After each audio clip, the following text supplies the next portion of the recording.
I am Chief Felix owudiwe onwuachumba. I'm the village head of Ihuoji in Etiti Okabia. This Etiti Okabia is when you get to Olu, then my own hometown is Umuhu Okabia. Then from Umuhu Okabia, when we have autonomous communities, it was divided into three. Elugu Okabia, Etiti Okabia, and Elugu Ofeke. Then this I am from Etiti Okabia section. So as I know myself,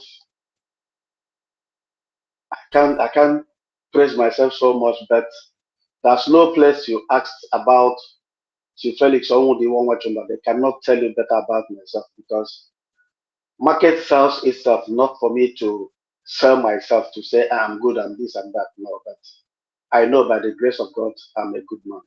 Thank you. Thank you so much, sir. I know that you are a good man. That is why we are also talking about you today, so that other people can also learn from your experience. You see, we are part of the Africans in the diaspora, in that we are away from home.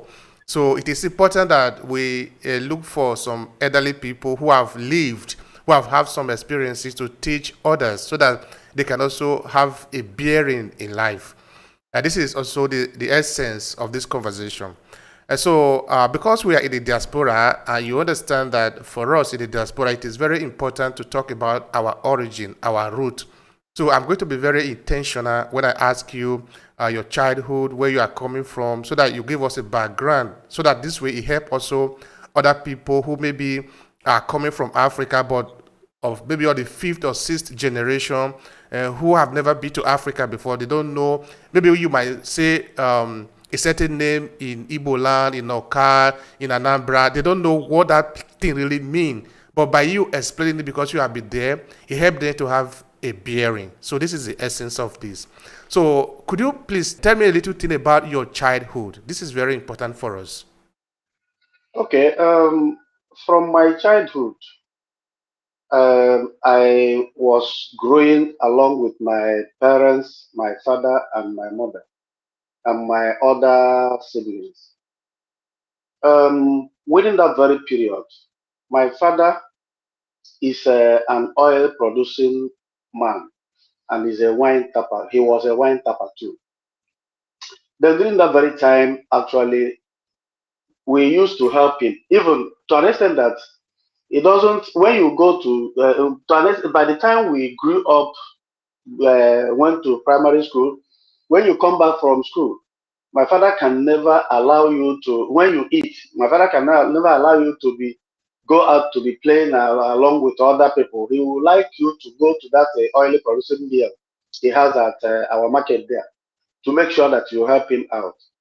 To an extent that within that very period, as we were growing from primary one, two, three, four, five, six, at primary six, when I come back from six, and when I come back from school, he will send me to that very oily producing something at the market. Then I will be there helping to do some certain things we call fiber, bringing the oil to the perfect, because it has grades, grade one, grade two, grade three. If you produce it in that very way, if you just put them in that very way, he himself knows how to blend it and put it in order to sell to the buyers. Then from there, he will make his money to train us. Then there was a stage that even the time I grew up to enter secondary school, he called me, said that I should help him because he married two wives anyway. My mother is the first one, while the other one is the second one. Then, as we are growing, we, in fact, for me as a person, I don't discriminate. All of us, we were growing together, and we know ourselves. We know that even if this person is from this mother, this person is from this mother, for me as a person, I don't discriminate. We all came together, eat together, do everything together. Then at a stage, my father called me, said I should help him to, instead of entering secondary school within that very time, that I should step down by 2 years, which I did. so that he will be able to train others. My brother in the university and other people like that. I said, okay, no problem. By then, as strong as I was a small boy really, but I am, in fact, I was so strong that I used to go to the market, that oil producing mill, at least before day breaks. I will make sure I pound about 2 drums, even 3, then put it in order. Then before he comes to the market, I've finished about 2. Then the remaining one, the third one, I will be doing it before the market people will start coming and whatever.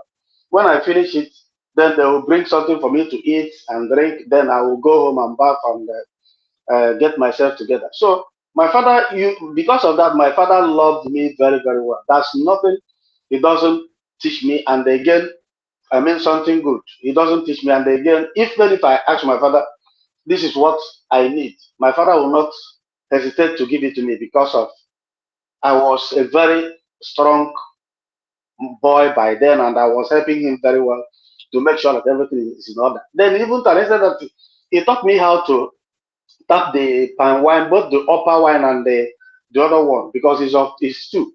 The upper wine and the other one is of 2 types. So I knew how to do the 2. So even if he went to meeting, he will ask me to go and do them, and I used to do them perfectly well. In fact, let me say anything concerning home training and how to grow up or how to make money through helping others to clear some certain things, clear the tree or whatever. I used to do it for people, charge them money, they give me the money. By then I had money. So even my father was too happy even until his death. But by the time my father died, actually, I've entered secondary school and he regretted not finishing, for me not to finish from the school before he died. But all the same, we cannot question God. God knows the best. That's it. So That's true. that is it. So that is it. Thank you so much for that, sir. All right. Yeah. Now, you are a chief. You are an elderly person today in the sense that you are a respectable member of the society or the community here in among the Nigeria, the Africans here in Verona. But you see, it is very important that when you go back to talk about how you grew up, when you were a child and things like that, these are of high value for us. Now, I want to stay there for some time. When you were still a child, just say 10 years, say 8 years, say 12 years, do you remember the kind of games that you were playing among other young people in the village? Tell us about Yeah, that. I played football very well. To an extent, during my primary stage, I captained both junior and senior boys in my primary school.